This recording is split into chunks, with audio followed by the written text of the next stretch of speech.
Give me a thumbs up. All right. Good morning, everybody. This is Kasey Wallace back at the Conscious Life Expo here on Xpnsion Network with our extraordinary show, Preliminary Interviews, and continuing to bring you extraordinary people as we are blessed with the integration of getting to know them, energetically drawn to them, and engaging in great conversation. And this morning, we're going to do an introduction to an extraordinary lady who may seem very unassuming at first, but once having the opportunity to sit down and get into her energy field, she's a great lady to get to know. So please introduce yourself to our audience and tell everybody what you have in your lap and what you love to do. I'm Jeannie Sumrall. I'm from San Luis Obispo, California, and I hand carve selenite knives. And what makes them special is selenite is a very feminine stone, and turning it into a weapon shape brings in the divine masculine, so they are perfectly balanced in that way. How did you get into doing what you're doing, Jeannie? In the mid-90s, I really liked the Native American fetishes, and I had the opportunity to go and dig soapstone in Northern California and make my own.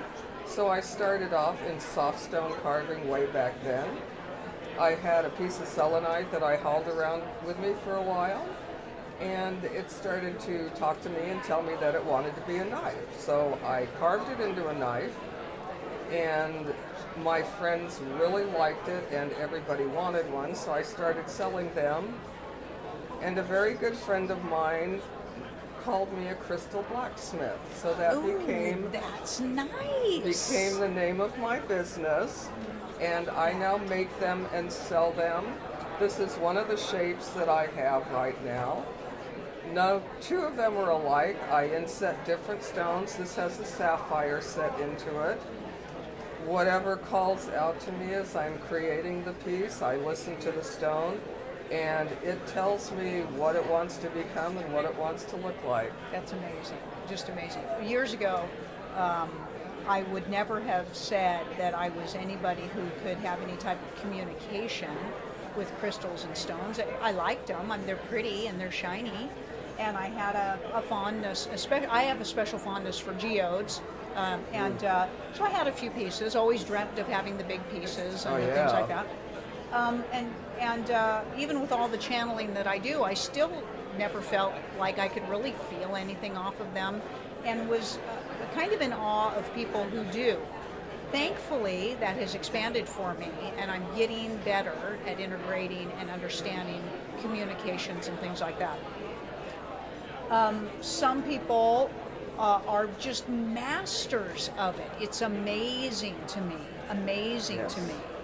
And so we want to validate that, absolutely validate the communication and the energy exchange, of all of this. Absolutely. And so we love that you do this, and that you listen, and that you aren't just in there doing necessarily what you want to do, but you're inviting the cohesive blending of the intentions between you, which just puts that level of honor, energy, into everything. Yes. Right?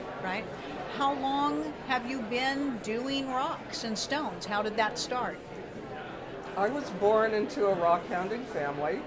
My mother had a 40-some-year passion with rocks. As a child, all our vacations were spent out in the desert or the mountains in the southwestern states.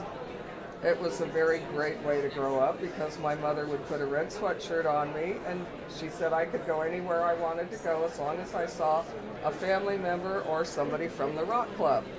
And I did. If she knew some of the places I went, she would have been upset and surprised all at the same time. But I learned about nature. I would follow the rabbit trails and watch the birds and talk to trees, because even then I had a love for nature and the connection was always there. Nature will communicate with you if you listen. So it helps to have an open mind and an open heart when you're out in nature. And rocks, just because I grew up that way, surrounded by them, and I inherited my mother's 40-year passion, Good. and now I'm trying to get rid of it all because I don't know what to do with all of them. So, yes, many things. I don't even know what they are. Right, right.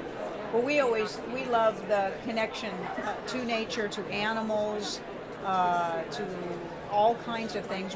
We believe that strengthens your connection to everything. Yes. Okay, that you can't have a conscious journey without feeling those connections. They have to go simultaneously together, and that everybody on their conscious journey will integrate that communication at some point. The question is whether you're going to invite it or kind of fight it, or aspects of that. Jeannie, how do people get a hold of you so that they could perhaps get some of your items or even just communicate with you in some way? You can find me on Facebook. I have a page, Crystal Blacksmith. There is a website out in my future sometime this year, so that's going to be happening. You can friend me, send me a message. I love to talk to people about my newest passion, creating swords and daggers. So yeah, Facebook for right now. Okay. Thanks everybody for being with us. We're going to continue our programming, bringing to you the most extraordinary people, sometimes against their will. We hope all of you have an extraordinary day, and we'll be back soon. Thanks. Thank you.